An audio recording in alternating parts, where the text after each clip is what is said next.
ಯಾವುದಾದ್ರೂ ವಿಷಯದಲ್ಲಿ ಅವರು ಗಮನ ಪ್ರಾಪರ್ ಆಗಿ ವೆರಿಫಿಕೇಶನ್ ಮಾಡದೆ ಯಾವುದು ಹಣ ಟ್ರಾನ್ಸಾಕ್ಷನ್ ಅಥವಾ ನಂಬಿಕೆ ಇಟ್ಟು ಇದು ಏನಾದರೂ ಹಣ ಟ್ರಾನ್ಸ್ಫರ್ ಮಾಡೋದು ಅಥವಾ ಭಯಪಟ್ಟು ಕೂಡ ಏನಾದರೂ ಹಣ ಟ್ರಾನ್ಸ್ಫರ್ ಮಾಡೋದು ತಮಗೆ ಎಲ್ಲ ಅವಶ್ಯಕತೆ ಇಲ್ಲ. ಮತ್ತು RBI ಗೈಡ್ಲೈನ್ಸ್ ಪ್ರಕಾರ ಯಾವ ಬ್ಯಾಂಕ್ಗಳು OTP ಅಥವಾ ಏನಾದರೂ ಪರ್ಸನಲ್ ಮಾಹಿತಿ ತಮಗೆ ಫೋನ್ ಮುಖಾಂತರ ಕೇಳೋದಿಲ್ಲ. ಸೊ ಏನಾದರೂ ಈ ಥರ ವಿಷಯ ಬಂದರೆ ಸ್ವಲ್ಪ ನಿಮಗೆ ಒಂಥರ ಡೌಟ್ ಎಲ್ಲ ಬರಬೇಕು ಮತ್ತು ತಕ್ಷಣವೇ ನೀವು ನಿಯರ್ ಬೈ ಎಲ್ಲ ಬ್ಯಾಂಕ್ಗೆ ಹೋಗಿ ಅಪ್ರೋಚ್ ಮಾಡಿ ಇದ್ರ ಬಗ್ಗೆ ಏನಾದರೂ ಈ ಥರದ ಮಾಹಿತಿ ಕೇಳ್ತಾ ಇದ್ದಾರೆ ಅನ್ನೋದ್ರ ಬಗ್ಗೆ ಪರಿಶೀಲನೆ ಮಾಡಬೇಕಾಗತ್ತೆ. ನಿನ್ನೆ ನಮ್ಮ ಹೆಸರಲ್ಲಿ ಕೂಡ ಒಂದು ಫೇಕ್ ಅಕೌಂಟ್ ಕ್ರಿಯೇಟ್ ಆಗಿ ಕೆಲವು ಜನರಿಗೆ ಸ್ವಲ್ಪ ಇವರೆಲ್ಲ ಕಾಂಟ್ಯಾಕ್ಟ್ ಮಾಡಿ ಹಣ ಕೇಳಲಿಕ್ಕೆ ಒಂದು ಸಂದರ್ಭಗಳು ಬಂದಿದೆ. ಅದರ ಬಗ್ಗೆ ನಾವು ಖಂಡಿತವಾಗಿ ಈಗ FIR ಎಲ್ಲ ಕೂಡಲೇ ಹಾಕಿದ್ದೀವಿ.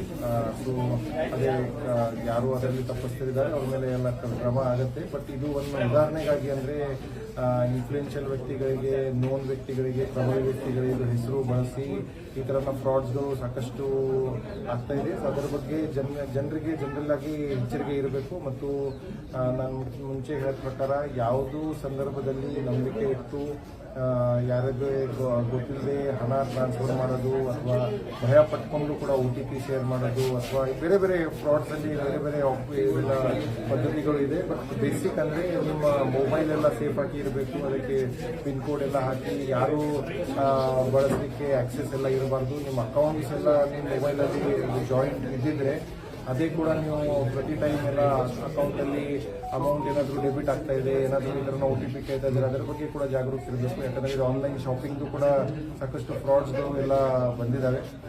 ಪಾಸ್ವರ್ಡ್ ಪ್ರೊಟೆಕ್ಷನ್ ಮತ್ತು ಸಿಮ್ ಇದು ಡಬಲ್ ವೆರಿಫಿಕೇಶನ್ ಅಂತ ಒಂದು ಸಿಸ್ಟಮ್ ಬಂದಿದೆ ಈ ಜಿಮೇಲ್ಸ್ಗೆ ಮತ್ತು ವಾಟ್ಸಪ್ಗೆ. ಅದು ಕೂಡ ಡಬಲ್ ವೆರಿಫಿಕೇಶನ್ದು ಪ್ರೊಸೆಸ್ ಕಡ್ಡಾಯವಾಗಿ ಮಾಡಬೇಕು. ಫೋಟೋಸ್ ಕೂಡ ಇಮಿಡಿಯೇಟ್ ಆಗಿ ಶೇರ್ ಮಾಡಲಿಕ್ಕೆ ನಿಮ್ಮ ಪ್ರೊಫೈಲಲ್ಲಿ ಕೂಡ ಹಿಡಿದಾಗ only to the known contacts ಅಂತ ಕೆಲವು ಆಪ್ಷನ್ಸ್ ಇರುತ್ತೆ, ಅದೇ ಕೂಡ ಬಳಸಬೇಕು.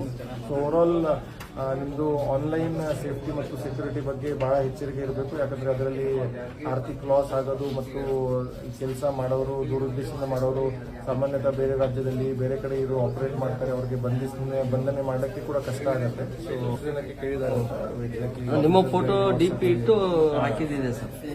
ಅದು ಸರ್ ಈ ಹಿಂದೆ ಎಷ್ಟು ಜನ ಕೇಳಿದ್ರೆ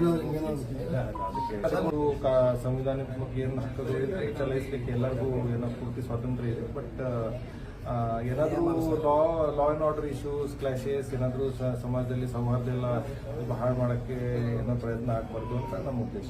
ಸರ್ ಕೆಂಬಾವಿ ಸರ್ ಬೇರೆ ಸಂಘಟನೆಯವರೆಲ್ಲ ಅವ್ರು ಮಾಡಿದ್ರೆ ಕೆಂಬಾವಿ ಸರ್ ಈಗ ಆಲ್ಮೋಸ್ಟ್ ಯಾರಿಗೆ ಶಾಂತಿ ಆಗ್ಯಾವ ಸರ್. ಕೆಂಬಾವಿ ಅಪ್ಲಿಕೇಶನ್ಸ್ ಎಲ್ಲ ನಿನ್ನೆ ನಮ್ಮ ಕಡೆ ಬಂದಿದೆ. ನಾವು ಅದು ಪರಿಶೀಲನೆ ಮಾಡಿ ಪೊಲೀಸ್ ಅಭಿಪ್ರಾಯ ತಗೊಂಡು ನಾವು ಆಂತರಿಕ ಎಲ್ಲ ಚರ್ಚೆ ಮಾಡಿ ಡಿಸಿಷನ್ ಎಲ್ಲ ತಗೊಂಡು ಕೆಂಬಾವಿ ಸರ್. ಕೆಂಬಾವಿ